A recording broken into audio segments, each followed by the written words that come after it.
चला बघूया ट्रेडिंग वरती घर चालतं का. दिवस 39. खूप मोठी चूक झाली मित्रांनो आज आपल्याकडून आणि कष्टाने कमवलेला पैसा ना सगळा निघून गेलाय आणि छोटे छोटे पैसे घेतले होते, कलेक्ट केले होते ह्या महिन्यामध्ये आणि दुसरी गोष्ट म्हणजे काय माहितीये का की चॅलेंज जेव्हा स्टार्ट केलं होतं की नाही तेव्हाच बघा एक गोष्ट डिस्कस केली होती की मार्केटची रिअलिटी तुम्हाला दाखवायची आणि रिअल मार्केट जाणून घ्यायचं असेल तरच चॅलेंजला जॉईन करा. म्हणजे फक्त प्रॉफिट्स दाखवायचं नाहीये मला.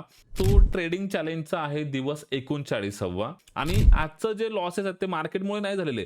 ते पर्सनली माझ्यामुळे लॉसेस झालेले आहेत. तर ते लॉसेस कसे झाले ना, ते मी तुम्हाला सांगतो. माझ्याकडून एक ऑर्डर राहून गेली. म्हणजे पूर्ण पोझिशन एक्झिट केली होती मी आणि ऑर्डर ती राहून गेली माझ्याकडून आणि ती ऑर्डर राहिलेली कधी एक्झिक्यूट झाली मला माहितीच नाही. आणि एका तासाने मी बघितलं आणि तोपर्यंत लॉसेस झाले होते त्याच्यामध्ये. तुम्हाला मी टर्मिनलवरती घेऊन जातो आणि डायरेक्टली दाखवतो की नक्की काय झालंय आणि मग बाकीच्या गोष्टी डिस्कस करूया. चला. तो स्टार्टिंगलाच तुम्हाला पी दाखवतो. आता पी-एन-एल आहे 3134 मायनस. आता तुम्ही म्हणाल की सर हे तर खूप कमी लॉसेस आहेत. पण मी तुम्हाला सांगू का?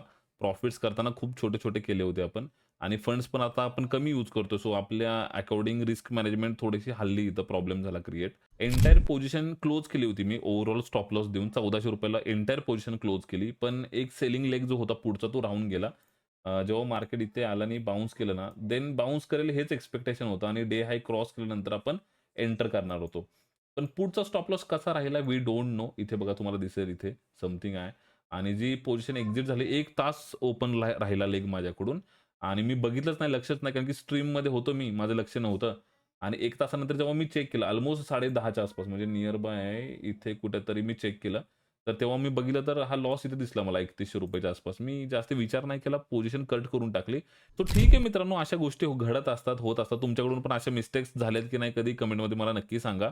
आणि बघूया यार फ्रेश माइंडनी दुसऱ्या दिवशी स्टार्ट करूया. आज रिव्हेंज ट्रेडिंग करण्यापेक्षा डायरेक्टली उद्या स्टार्ट केलेलं कधीही चांगलं आपल्यासाठी. ओके. सो डायरेक्टली आता उद्या भेटूया. चला बाय बाय. जय महाराष्ट्र.